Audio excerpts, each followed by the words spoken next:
Y lo que pasa es que la naturaleza es donde hemos surgido nosotros, científicamente hablando, porque el universo tiene 16.000 millones o 15.000 millones de años a expansión a 350.000 kilómetros por segundo.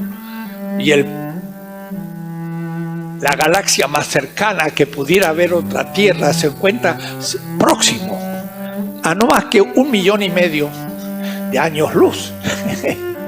Multipliquen 350.000 un segundo, en un minuto a las 60, en una hora a las 60, en 345 días a las 60.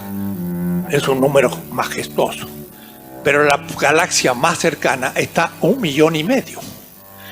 Quiere decir que la humanidad necesitaría un cohete rapidísimo, nunca va a poder hacer 350.000 kilómetros por segundo, hará a lo más 350.000 por hora, van a necesitar 1 millón de años, 2 millones para llegar al más cercano de los planetas. Nunca llegaremos, aunque haya vida.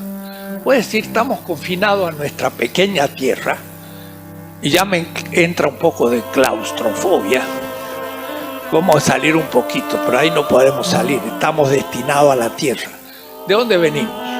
De la vida de este planeta, que como planeta surgió hace 5.000 años. No perfecto. En la política no se puede alcanzar la perfección, pero no porque la inteligencia política sea inferior a la matemática o a la física, sino porque el objeto es infinitamente más complejo. No puede hacer abstracción de que yo en mi cabecita tengo el neurocórtex 100.000 millones de neuronas, que a su vez se conozcan, se asocian hasta a 200.000 otras neuronas. Quiere decir que tengo que multiplicar 100 millones de neuronas, paréntesis, al 200.000. Y esa es la complejidad de mi pequeño cerebro.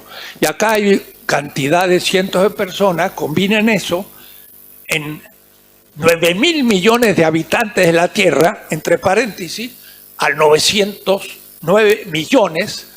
Entonces tiene una complejidad que si empiezo a escribir ahora 10, chiquito de 2 centímetros, me doy una vuelta a la Tierra de los 44.000 kilómetros y escribo ese número de la complejidad que es la política. Porque como yo puedo prever lo que van a pensar 500 o 15.000 argentinos o 9.000 millones de habitantes. Imposible. Entonces la política nunca es perfecta. Y no es cierta el juicio, pero no por incapacidad del político, sino a la complejidad del objeto, que es lo más concreto de todo lo concreto, porque es la historia mundial de 9.000 millones. ¿Quién prevé lo que va a pasar? Mi dedo tiene átomos tan antiguos como el universo. Soy antiguo. Lo vivo en mí tiene 3.500 millones de años desde que surgió la vida en la Tierra. En la Tierra, la naturaleza científica, porque lo que está vivo en mí no ha muerto hace 3.500 millones. Cuidado lo que estoy diciendo. Yo vengo de una célula fecundada por un valiente esperma que superó a los otros y soy yo. Pero los millones de espermas de mi padre que se perdieron en esa eyaculación, pues no son. Qué lástima. Me gustaría ver esos millones de hermanos que surgieron de un óvulo parecido a mi madre, pero soy el único. Quiere decir que soy tan antiguo como la Tierra. Pero el Homo sapiens surgió hace 200.000 años solo después del Homo habilis. Ya tenía el cerebro que casi yo tengo. Quiere decir que yo soy muy antiguo, pero soy fruto de la naturaleza. La naturaleza es mi madre. Es una metáfora científica. O es decir, que yo tengo que enfrentar la naturaleza no como un objeto objetivo, cuantificado, que yo puedo explotar. Exploto el campo, exploto el petróleo. Eso es una reducción de la densidad de la naturaleza. Ya ha perdido el hecho de que yo nazco en el seno de mi madre naturaleza. Y eso los indios lo tienen como el punto de partida. Tienen respeto por la naturaleza. Tienen veneración por ella. Y dicen, es mi madre. ¿Cómo la voy a vender y comprar? ¿Cómo la voy a conquistar como roca y de sacárselo a los mapuches? Si yo vengo de la naturaleza, pero somos frutos de la naturaleza y no es la naturaleza algo objetivo que yo puedo explotar, quiere decir que la modernidad y el capitalismo secularizó la naturaleza. Mientras que los indígenas tienen una actitud sagrada ante la naturaleza, llamando sagrado el criterio absoluto ético. La vida es el fundamento de la ética. Y por lo tanto, dar de comer al hambriento es el primer exigencia normativa. ¿Y quién lo dijo? Los textos de las pirámides y los sarcófagos de Egipto, que tenían un dios Osiris, mítico, pero de la resurrección y no de la inmortalidad del alma. Eso era griego. Y la gente dirá, inmortalidad, bueno, lo mismo que resurrección. No, señores, son dos mitos muy distintos que dan otro sentido a la existencia. Para los griegos el alma era una, era eterna, era infinita y sagrada, y el cuerpo era el origen del mal. Plotino, Platón. Desvalorizaban el cuerpo, la sexualidad y fundamentaban una ética machista. Claro, eso es Aristóteles. El humano es masculino, adulto. La mujer lo es a medias. El niño en potencia y los bárbaros, los que no son los esclavos, son los asiáticos, son los egipcios y los europeos que no eran griegos. Dice Aristóteles, es humano el viviente que habita la ciudad. No es un animal político, es una estupidez. ¿Y quiénes son los vivientes que habitan las polis? Solo los griegos. Y los que están más allá de la ciudad, que eran asiáticos, egipcios y todo, son bárbaros. Y para Aristóteles no son plenamente humanos. Y tampoco la mujer. Ahí tenemos el machismo de los blancos, adultos, y civilizados. Hegel dice, Inglaterra se transformó en la misionera, un término un poco religioso, los misioneros de la civilización en el mundo. ¿Qué es la civilización? Europa. Y los chinos, los indostánicos, los musulmanes, los africanos, bantú y América Latina son incivilizados. Que mi filosofía es la justificación de la injusticia de los desaparecidos, de otros presentes, los esclavos, los indios, los huérfanos. En nombre de ellos que surge la filosofía de la liberación. Pero no es en nombre de ellos. Ellos mismos la produjeron al origen. Mi maestro de introducción a filosofía en Mendoza se llamaba Mauricio López y lo mataron los marinos en Bahía Blanca después de largas torturas. Mi introductor a la filosofía murió en manos de ellos y tuve una alumna que se llamaba Susana Bermejillo, que el comando Rucci también mató a palos. Entonces en Mendoza, cuando llegué ahora hace unos meses, hay un parquecito que se llama de los desaparecidos. Y hay una cantidad de árboles y cada uno de ellos son de los estudiantes muertos de Mendoza.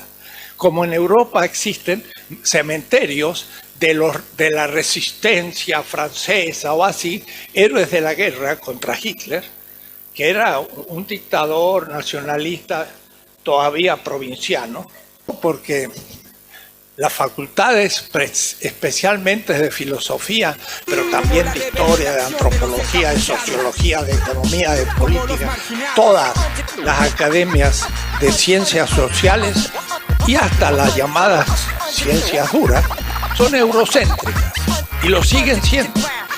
Y en la época de la Edad Media, que Europa estaba aislada del continente euroasiático, era una cultura secundaria, subdesarrollada y colonial con respecto a la ciencia china y árabe, que eran los grandes matemáticos, los grandes cosmólogos, los grandes filósofos, y los europeos del siglo VII al XIV estaban fuera de la historia. ¿Por qué?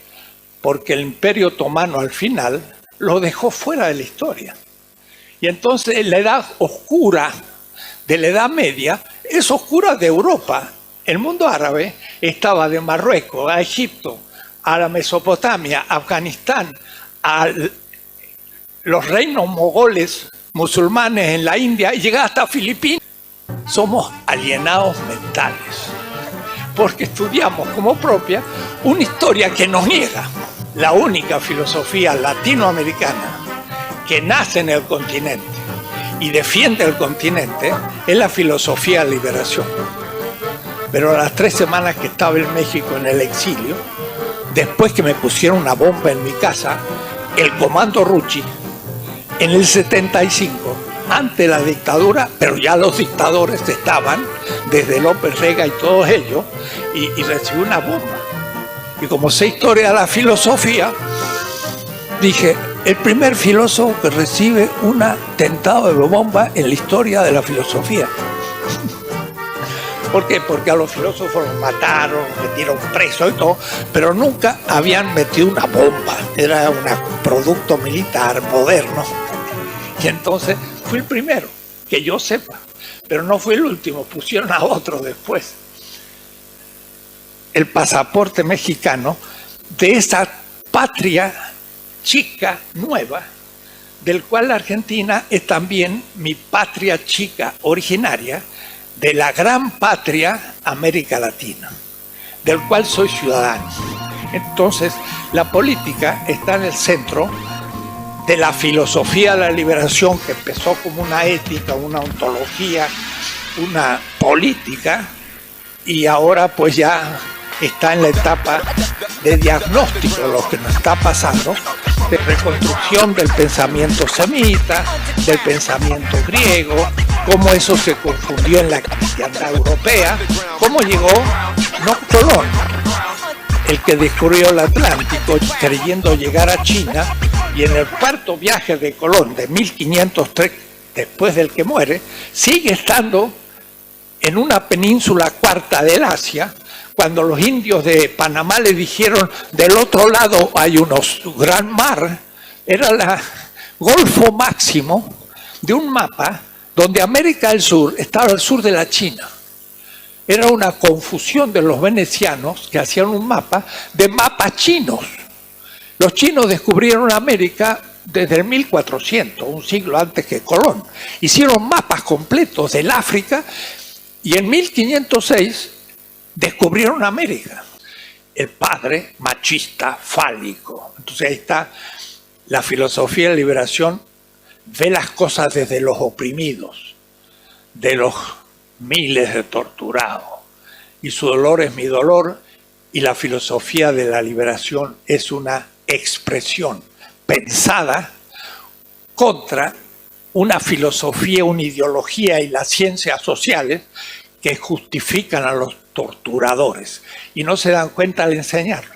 Pero es ese pensamiento eurocéntrico imperial que los metió en nuestras élites, en su cabeza blanca, mestiza, despreciando a los ciudadanos argentinos, que eran los mapuches, que mató Roca y que es un genocida, y que Sarmiento justificó también su extinción.